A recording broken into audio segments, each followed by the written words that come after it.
A graça e a paz do Senhor, meus irmãos. Vamos então dar continuidade ao nosso estudo. Nós estamos falando acerca de questões que envolvem os últimos tempos. E nesses últimos vídeos temos falado acerca da igreja verdadeira do Senhor, né?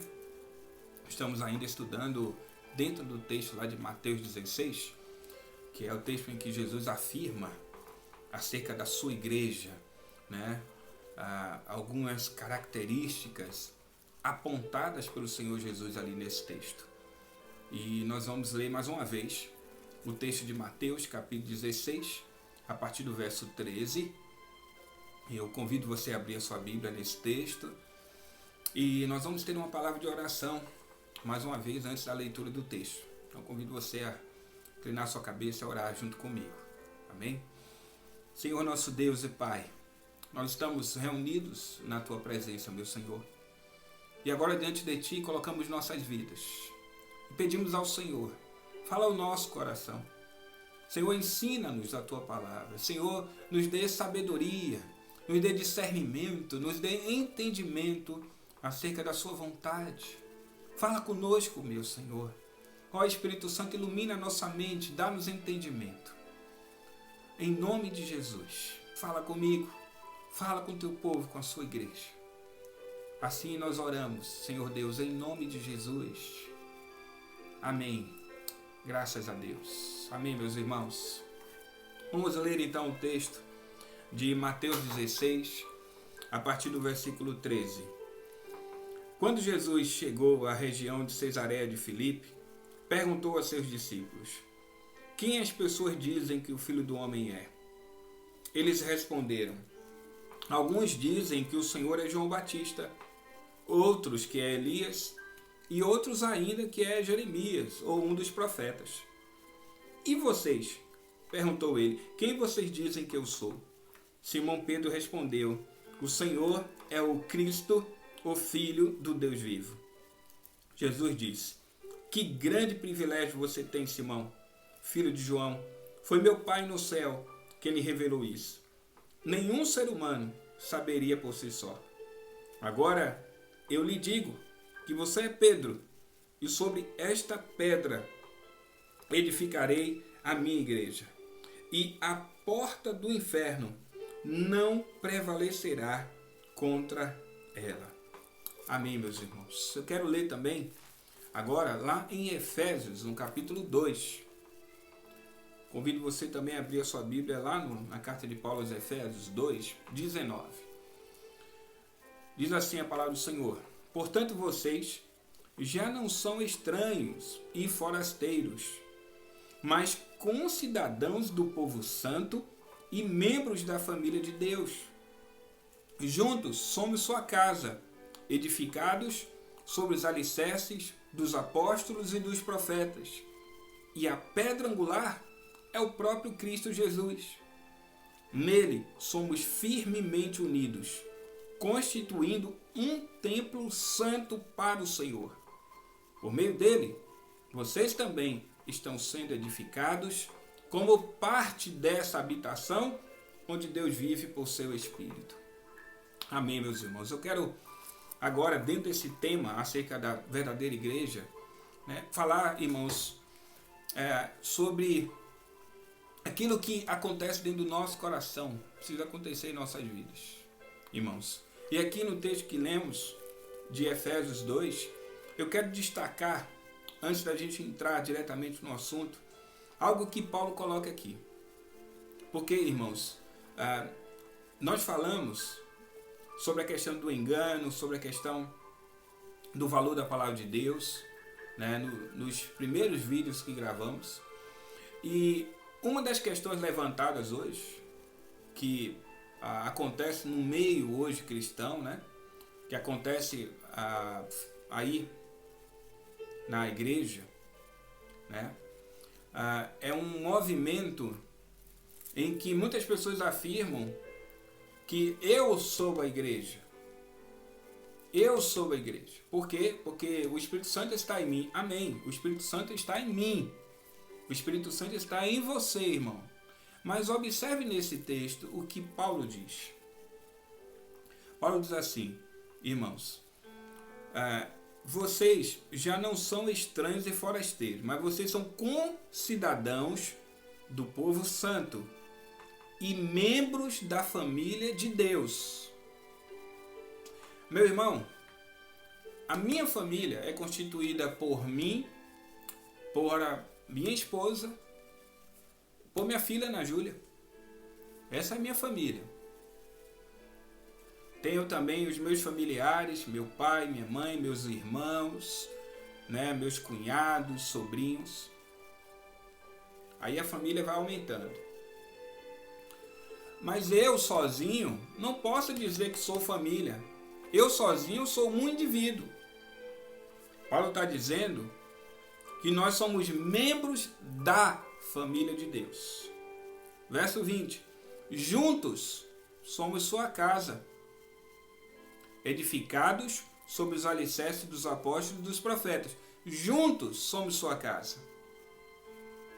E a pedra angular é o próprio Cristo Jesus. Nele somos firmemente unidos, constituindo um templo santo para o Senhor. Por meio dele, vocês também estão sendo edificados como parte dessa habitação onde Deus vive, onde Deus habita. Portanto, irmãos, eu não posso ser igreja vivendo sozinho, vivendo separado. Eu só posso ser igreja se eu vivo unido, em unidade com os meus irmãos, com o corpo de Cristo. Meus irmãos, eu não posso viver e afirmar que sou igreja estando na minha casa longe, sem querer compartilhar, sem querer me envolver, sem querer, irmãos, conhecer o problema do meu irmão. Eu já ouvi uma pessoa chegou para mim certa vez e falou: não, eu não quero me envolver na igreja não, porque eu não quero saber do problema de ninguém. Eu só quero vir aqui assistir o culto e voltar para minha casa. Irmão, você precisa se converter. Você precisa entender o que é ser a verdadeira igreja do Senhor. Porque a verdadeira igreja do Senhor vive unida. Mas essa união não é a união na bonança. Não é uma união no tempo bom. Não é a união quando está tudo feliz, tudo alegre, tudo bom. É na hora da dificuldade. Porque é na hora da dificuldade que se faz o irmão. Então eu não posso ser igreja vivendo longe, vivendo afastado. Eu sou igreja, então eu vivo unido com os meus irmãos, unido com esse corpo.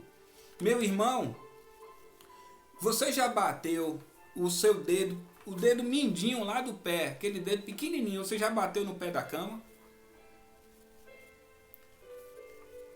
Dói?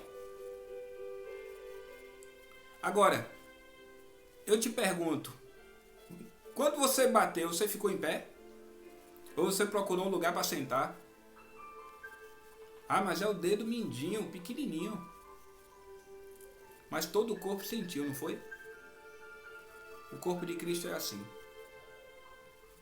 Então eu não posso viver afastado, sem querer me envolver, ou sem me preocupar, ou dizer assim, não quero nem saber do que o meu irmão ali, o meu irmão em Cristo está vivendo, não. Então eu prefiro ficar aqui na minha casa. Eu prefiro não ir para a igreja lá, não. Eu prefiro ficar só daqui. Tem muito vídeo na internet hoje. Eu vou assistir os pastores pregando aí na internet porque eu sou igreja. Não. O texto que acabamos de ler diz que a igreja está unida e que nós somos parte dessa edificação. Nós somos as pedras vivas, como nós já citamos aqui, e que estamos sendo edificados casa espiritual para o nosso Senhor habitar. Cada um de nós, irmãos. Por isso precisamos sim estar junto, viver unido, ter o mesmo pensamento, o mesmo propósito, irmãos. Vivemos como um povo, como uma família do Senhor. Meu irmão, minha irmã. Leia novamente o texto aí na sua Bíblia. Deixe o Senhor falar o teu coração, meu irmão, minha irmã. Porque nós precisamos entender isso e aprender que nós precisamos estar firmemente unidos, constituindo o templo santo do Senhor. Amém, meus irmãos? Um outro tópico que nós queremos falar acerca do tema que estamos agora tratando, que está nesse texto, é verso 19: portanto, vocês já não são estranhos e forasteiros, mas concidadãos do povo santo e membros da família de Deus. Juntos somos sua casa, edificados sobre os alicerces dos apóstolos e dos profetas, e a pedra angular é o próprio Cristo Jesus. Meus irmãos, a igreja verdadeira do Senhor é aquela igreja edificada sobre o fundamento, sobre o alicerce dos apóstolos e dos profetas. Qual é o fundamento? Nós já falamos aqui que o fundamento é Cristo Jesus. Mas agora, qual é a palavra pregada pelos apóstolos? Eu queria começar um pouquinho atrás. Primeiro, lá em Mateus, no capítulo 3, João Batista, ele está batizando, Mateus 3, verso 7, eu vou ler a partir desse texto, diz assim, Mateus 3, 7, mas quando João viu que muitos fariseus e saduceus vinham ao lugar de batismo, ele os repreendeu abertamente. Raça de víboras, exclamou, quem os convenceu a fugir da ira que está por vir? Provem por suas ações que vocês se arrependeram. Não pensem que podem dizer uns aos outros, estamos a salvos, pois somos filhos de Abraão. Isso não significa nada, pois eu lhes digo que até destas pedras Deus pode fazer surgir filhos de Abraão. Agora mesmo o machado do julgamento está pronto para cortar as raízes das árvores. Toda árvore que não produz bons frutos será cortada e lançada ao fogo. Palavra de João Batista: provem com suas ações que vocês se arrependeram. Então, a mensagem pregada por João Batista era uma mensagem de arrependimento. Aí, meus irmãos, o nosso Senhor Jesus, ele agora vai pregar. E aí, em Mateus ainda agora no capítulo 4, verso 17, o Senhor Jesus diz assim: a partir de então Jesus começou a anunciar sua mensagem. O que é que Jesus anunciou? Arrependam-se, pois o reino dos céus está próximo. João Batista: mostrem frutos dignos de arrependimento. Jesus: arrependam-se, o reino dos céus está próximo. Agora lá em Atos dos Apóstolos, capítulo 2, versículo 30, vamos ler o 37, a partir do 37. As palavras partiram o coração dos que ouviram, e eles perguntaram a Pedro e aos outros apóstolos: irmãos, o que devemos fazer? Pedro respondeu: vocês devem se arrepender para o perdão de seus pecados, e cada um deve ser batizado em nome de Jesus Cristo. Então receberão a dádiva do Espírito Santo. Qual foi a palavra de Pedro, irmãos? Vocês devem se arrepender. João Batista: produzam frutos dignos de arrependimento. Senhor Jesus: arrependam-se, pois o reino dos céus está próximo. Apóstolo Pedro: vocês devem se arrepender para o perdão de seus pecados. Apóstolo Paulo, vamos ler também mais uma citação aqui do apóstolo Paulo no capítulo 26. Nós vamos ler a partir do verso 17, tá? 26, 17. O Senhor, ele está dando uma comissão para Paulo, né? E aí Paulo diz assim: e eu o livrarei tanto do seu povo como dos gentios. O Senhor falando para Paulo, né? Sim, eu o envio aos gentios. Para que o Senhor estava enviando Paulo aos gentios? Para abrir os olhos deles, a fim de que se voltem das trevas para a luz e do poder de Satanás para Deus. Então receberão o perdão dos pecados e a herança entre o povo de Deus, separado pela fé em mim. Portanto, rei Agripa, agora Paulo falando, obedeci à visão celestial. anunciei a mensagem primeiro em Damasco, depois em Jerusalém e em toda a Judéia e também os gentios, dizendo que todos devem arrepender-se, voltar-se para Deus e mostrar, por meio de suas boas obras, que mudaram de rumo. Olha aqui, irmãos, qual é a mensagem que é pregada pelo Senhor, pelos apóstolos. Então, quando Paulo diz lá em Efésios 2, o texto que lemos, que nós, igreja do Senhor, precisamos estar alicerçados no fundamento dos apóstolos, o primeiro fundamento que nós queremos colocar aqui para os irmãos é arrependimento. Agora eu quero ler mais um texto, que está aí também no livro de Atos, agora no capítulo 17. Queria que você voltasse um pouquinho aí na sua Bíblia. Atos 17, verso 30, o texto diz assim: no passado, Deus não levou em conta a ignorância das pessoas acerca dessas coisas, mas agora Ele ordena que todos em todo lugar se arrependam. Pois Ele estabeleceu um dia para julgar o mundo com justiça, por meio do homem que Ele designou, e mostrou a todos quem é esse homem ao ressuscitá-lo dos mortos. Irmãos, vamos observar esse texto. João Batista, arrependam-se. Jesus, arrependam-se. Pedro, arrependam-se. Paulo, arrependam-se. Agora Paulo está citando aqui, irmãos, o próprio Deus. O Deus Pai. Deus não levou em conta o tempo de ignorância das pessoas, mas agora Ele ordena em todo lugar que se arrependam. Essa palavra é para a igreja. Sabe por quê, irmãos? O tempo de ignorância é aquele tempo em que eu e você não conhecíamos a palavra do Senhor. Nós ainda não tínhamos sido apresentados a esta palavra. Isso é o tempo da ignorância. Mas agora você e eu conhecemos essa palavra, temos ouvido essa palavra. Então o Senhor diz assim: arrependa-se. Agora é o tempo do arrependimento. No passado, Deus não levou em conta a ignorância das pessoas acerca das coisas. Mas agora Ele ordena que todos, em todo lugar, se arrependam. O que é o arrependimento, irmãos? Provérbios, capítulo 28, 13 diz: aquele que confessa e deixa, encontra misericórdia. Arrependimento é confissão.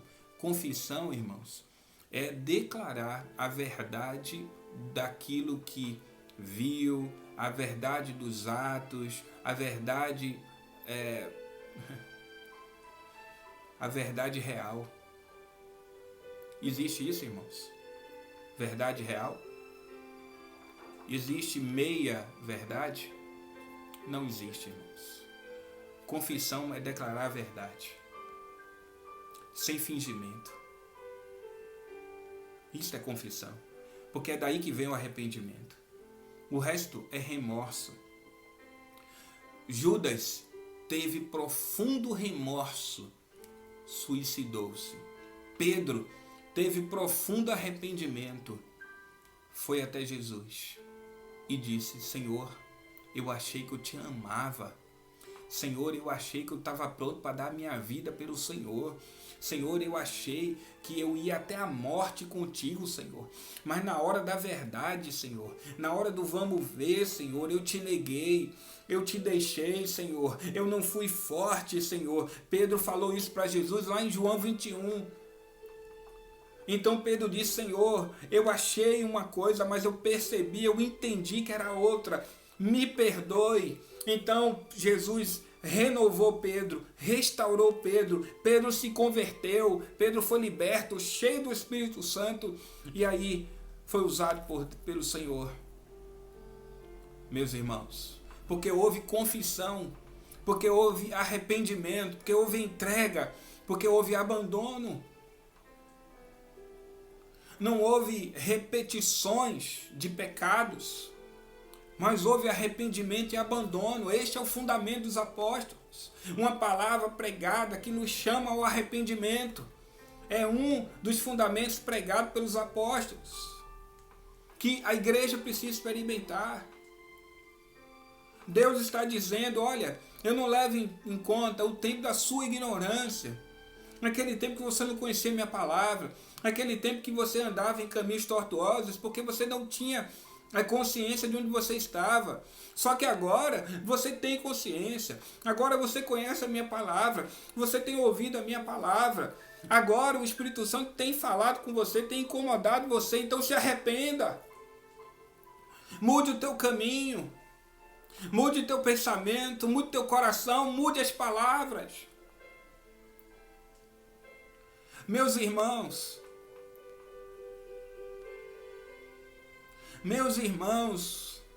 vamos pensar nos nossos atos.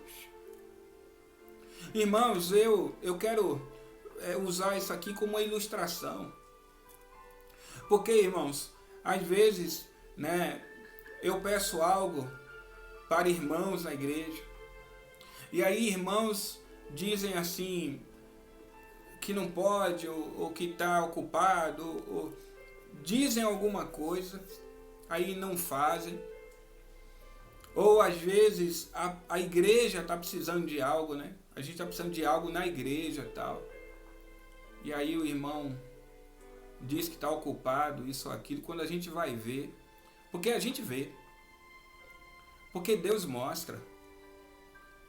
De alguma forma chega ao meu conhecimento. E aí quando eu vou ver, irmãos, o motivo pelo qual aquele irmão me deu aquela resposta ou faltou aquele momento da igreja, meu coração fica tão triste, irmão. Esses dias mesmo eu estava pensando nisso e meu coração ficou tão triste. Eu fiquei tão entristecido por causa daquela situação que aconteceu. E aí eu estava orando, falando com o Senhor, e eu disse assim, meu Senhor, se o meu coração está triste por causa disso, meu Senhor, eu estou aqui a pensar como o seu coração, meu Senhor, está. Se eu me entristeci, eu creio que certamente o Senhor da mesma forma se entristeceu. Ao ver o seu servo, sua serva, tomar uma atitude dessa, que é mentir, isso é mentir, porque não tem meia verdade, irmão. Não existe omissão de verdade, existe mentira.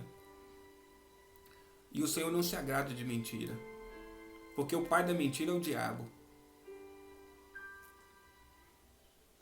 Portanto, eu fiquei a pensar se o coração do Senhor, que eu acredito que sim, estava ali entristecido também, assim como o meu estava.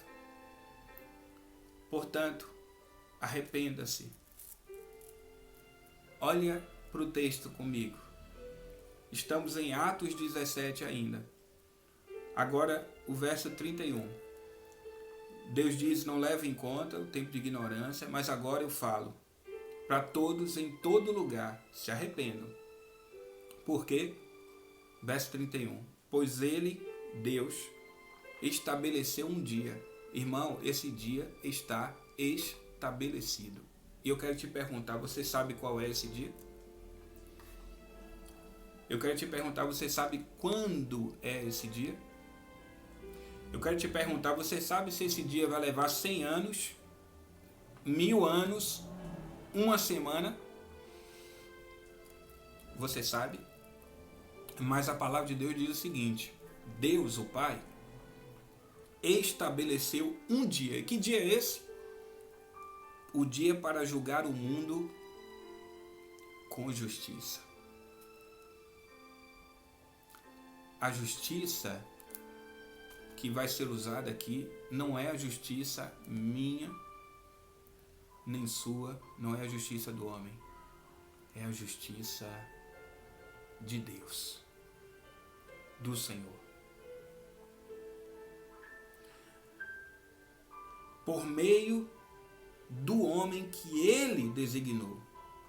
Observe, dia estabelecido, a justiça dele, por meio de alguém que ele designou.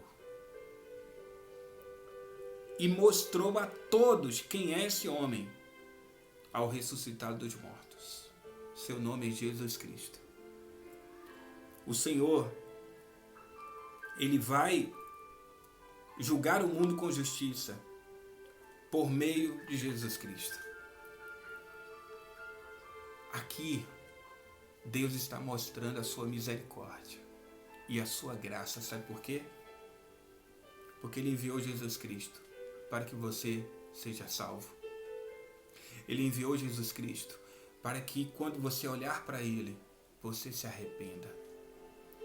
E quando você se arrepender, você poder encontrar nele, no sacrifício dele, na justiça dele, na entrega dele, no sangue dele, na ação dele, no amor dele, na vida dele, você encontrar a salvação. Ele enviou Jesus Cristo para que você possa olhar para Jesus e viver como Ele. E ser transformado à imagem dEle. E poder andar como Ele andou. E poder olhar como Ele olhou. E poder falar como Ele falou. E poder ouvir como Ele ouviu. E poder sentir como Ele sentiu. E poder seguir as pisadas do Senhor. E ser transformado de glória em glória pelo agir do Espírito Santo, a imagem de Jesus Cristo. Porque o dia estabelecido virá, meu irmão, minha irmã, e o Senhor irá julgar, meu irmão, minha irmã, e Ele enviou Jesus Cristo para que quando Ele olhar para mim e para você, Ele veja em nós o sangue de Cristo, a marca, o selo do Espírito Santo, e a partir daí Ele possa nos absolver, nos tornar justos por meio de Jesus Cristo, para sermos salvos para a glória do Senhor. Portanto, meu irmão, minha irmã, não há tempo para vivermos na prática do pecado. O tempo agora é de arrependimento para a remissão de pecados. Para experimentarmos a redenção em Cristo Jesus. Portanto, arrependa-se, pois a hora está chegando. Meus irmãos, precisamos experimentar isso. Então o Senhor, neste momento, fala com você. Arrependa-se, confesse e abandone. Não viva de remorsos, mas viva de decisões. Decisões, meu irmão. Não decisões como o mundo ensina. Pessoas que decidem aqui e amanhã já não fazem mais aquilo que decidiram. Mas de acordo com a palavra do Senhor. Sim, sim, não, não. Então, meu irmão, minha irmã, deixa o Espírito Santo falar o teu coração. Pois a vinda do Senhor é breve. O Senhor está às portas e os sinais estão aí. Não há tempo para pensar. Não há tempo para dizer amanhã. O tempo é hoje, é agora. E o Senhor te chama para este tempo de arrependimento na sua presença. A ignorância Ele deixou para trás. Agora, confessa, pede perdão e decide abandonar. E vive uma nova vida com o Senhor. Amém, meus irmãos? Ore ao Senhor. Eu ia encerrar esse vídeo, mas eu estou sentindo aqui no meu coração que você precisa orar. Então ore junto comigo. Senhor, nosso Deus e Pai, nós estamos em Tua presença. E é tempo de arrependimento, Senhor. É tempo de confessar e deixar. É tempo de mudar de rumo. É tempo de mostrar com as nossas obras que nos arrependemos dos nossos pecados. Senhor, o Teu povo que está diante de Ti neste momento, na Tua presença está confessando e pedindo perdão ao Senhor. Meu Jesus, estenda a Sua mão, perdoa o Teu povo nesta hora. E ajuda-os nesta decisão que tomaram de abandonar, de deixar para trás e de viver uma nova vida, longe da prática do pecado. Vivendo alicerçado no Senhor e na Sua palavra, arraigado em Ti, Jesus. Então toma em tuas mãos aqueles que neste momento estão confessando e declarando, decidindo mudar de rumo, praticar novas obras que agradam ao Senhor, aquelas boas obras que o Senhor preparou desde a eternidade para que andássemos nelas. Então, meu Senhor, eu também entrego minha vida a Ti neste momento.